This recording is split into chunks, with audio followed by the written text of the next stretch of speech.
নমস্কার বন্ধুরা, কেমন আছেন সবাই? নিবেদিতা রান্নাঘরে সবাইকে স্বাগত। আজ আমি আপনাদের সাথে শেয়ার করতে চলেছি সোয়াবিনের একটি ইউনিক রেসিপি। সোয়াবিনের নাম শুনে অনেকেই ভুরু কোঁচকান, কিন্তু আজকের এই রেসিপি যদি আপনারা বাড়িতে ট্রাই করেন, যারা সোয়াবিন একদমই পছন্দ করেন না তারাও কিন্তু ভালোবেসে এটি খেয়ে নেবে আর বুঝতেও পারবে না এটা আপনারা কী দিয়ে বানিয়েছেন। চলুন শুরু করা যাক আজকের রেসিপি সয়াবিনের মুইঠা। তার জন্য প্রথমে একটি কড়াইতে বেশ খানিকটা জল আমি হাই ফ্লেমে গরম হতে বসিয়েছি। জল ভালোভাবে গরম হয়ে গেছে, তার মধ্যে দিয়ে দিয়েছি 1 টেবিল স্পুন লবণ। তার মধ্যে দিয়েছি 250 গ্রাম পরিমাণ সয়াবিন। আপনারা এখানে যে কোনো কোম্পানির সয়াবিন ব্যবহার করতে পারেন। গ্যাসের ফ্লেম মিডিয়ামে রেখে 10 মিনিট আমি এটাকে ভালোভাবে ফুটিয়ে নিয়েছি। দেখুন সয়াবিনের দানাগুলো কতটা ফুলে উঠেছে। এবারে গ্যাসের ফ্লেম অফ করে সয়াবিনগুলি জল থেকে তুলে অন্য একটি পাত্রের মধ্যে আমি নিয়ে নেব। ডিনারে রুটির সাথে আপনারা কিন্তু অবশ্যই এই রেসিপিটি ট্রাই করতে পারেন। সমস্ত সয়াবিন আমি অন্য প্লেটের মধ্যে নিয়ে নিয়েছি। এবারে এর মধ্যে আমি দিয়ে দেব বেশ খানিকটা পরিমাণ নর্মাল টেম্পারেচারে থাকা জল। জলের মধ্যে এভাবে সয়াবিনটাকে আমি 5 মিনিট রেখে দেব। তারপর এরকম একটি মিক্সিং জার আমি নিয়ে নিয়েছি। এবারে সয়াবিনগুলি খুব ভালোভাবে জল চিপে মিক্সিং জারের মধ্যে দিয়ে দেব। যতটা পারবেন জলটা চিপে বার করে নিতে হবে। সয়াবিনের পেস্ট যত শুকনো শুকনো হবে মুইঠা বানাতে কিন্তু তত সুবিধা হবে। এইভাবে সবকটি সয়াবিন আমি মিক্সিং জারের মধ্যে নিয়ে নেব। সয়াবিনের পরিমাণ অনুযায়ী সয়াবিনটাকে আমাকে দুবারে বেটে নিতে হবে। সয়াবিন বেটে নেওয়া হয়ে গেছে। দেখুন আমি কিন্তু এখানে খুব মিহিভাবে পেস্ট করিনি, একটু খিঁচ ভাব রেখে সয়াবিনটা আমি বেটে নিয়েছি। এবারে এটাকে আমি একটি বোলের মধ্যে নিয়ে নেব। সয়াবিনে আছে প্রচুর পরিমাণে প্রোটিন, তাই প্রত্যেকের জন্য সয়াবিন ভীষণই উপকারী। এবারে এর মধ্যে আমি দিয়ে দেব স্বাদ অনুযায়ী লবণ, দিয়েছি হাফ টিস্পুন হলুদের গুঁড়ো, হাফ টিস্পুন জিরের গুঁড়ো, আর দিয়েছি হাফ টিস্পুন ধনে গুঁড়ো। আদা বাটা দিয়ে দেব হাফ টিস্পুন, আর দিয়ে দেব 100 গ্রাম পরিমাণ বেসন। এবারে হাতের সাহায্যে সমস্ত উপকরণ খুব ভালোভাবে মিশিয়ে নিতে হবে।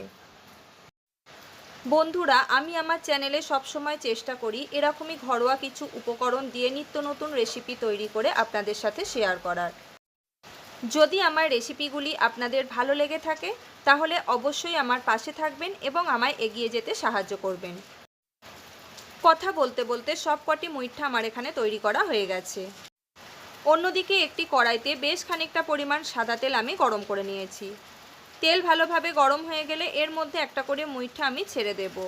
এই ফ্রাইগুলো করতে হবে অবশ্যই হাই ফ্লেমে, কোনোভাবে ফ্লেম লো করা যাবে না, যেহেতু সয়াবিন খুব নরম জিনিস তাই এগুলো ভেঙে যাওয়ার সম্ভাবনা থাকবে।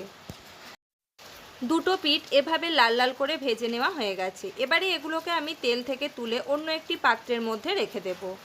মুইঠাগুলো আমি দুটো ব্যাচে ভেজে নিয়েছি। ওই তেলের মধ্যেই আমি দিয়ে দেব কিছু ফোড়ন।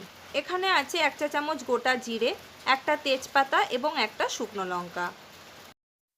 গ্যাসের ফ্লেম লোতে রেখে কয়েক সেকেন্ড সময় ধরে ফোড়নটাকে আমি ভালো করে ভেজে নিয়েছি। এবারে তেলের মধ্যে দিয়ে দেব খুব সামান্য পরিমাণ হলুদ গুঁড়ো, কারণটা একটু পরে বলছি। হলুদ তেলের মধ্যে খুব ভালোভাবে মিশিয়ে নিয়েছি। তারপর আমি এর মধ্যে দিয়ে দেব হাফ চা চামচ আদা বাটা।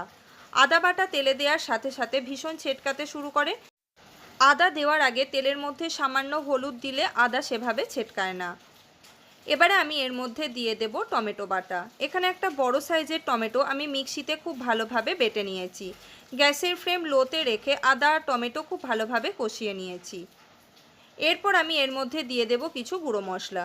প্রথমেই দিয়ে দেব স্বাদ অনুযায়ী লবণ, দিয়েছি 1 টেবিল স্পুন হলুদ গুঁড়ো, হাফ টিস্পুন জিরের গুঁড়ো, আর দিয়ে দেব হাফ টিস্পুন ধনে গুঁড়ো।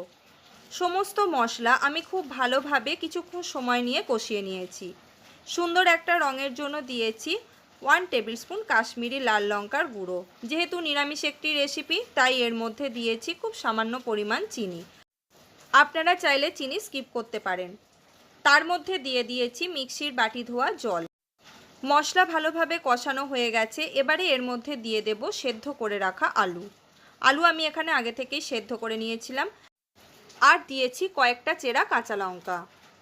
সমস্ত মশলার সাথে আলু আমি মিনিট 5 সময় নিয়ে খুব ভালোভাবে কষিয়ে নেব। মশলা বেশ শুকনো শুকনো হয়ে গেছে। এরপর আমি এর মধ্যে দিয়ে দেব পরিমাণ মতো জল। গ্যাসের ফ্লেম হাইতে রেখে ঝোল আমি ভালোভাবে ফুটিয়ে নেব। ঝোল ভালোভাবে ফুটে গেছে। এর মধ্যে আমি দিয়ে দেব ভেজে রাখা মুইঠা। মুইঠাগুলি ঝোলে দেওয়ার পর হাই ফ্লেমে 1 মিনিট সময় ধরে ফুটিয়ে নিলেই কিন্তু আমাদের সয়াবিন কারি একদম তৈরি। এবারে আমি ওপর থেকে ছড়িয়ে দেব হাফ টিস্পুন গরম মশলা। রেসিপিটি ভালো লাগলে অবশ্যই একটা লাইক দিয়ে দেবেন এবং আমাকে কমেন্টে অবশ্যই জানাবেন। নতুন বন্ধুদের কাছে চ্যানেলটি সাবস্ক্রাইব করে নেওয়ার অনুরোধ রইল। পুরো ভিডিওটি দেখার জন্য ধন্যবাদ।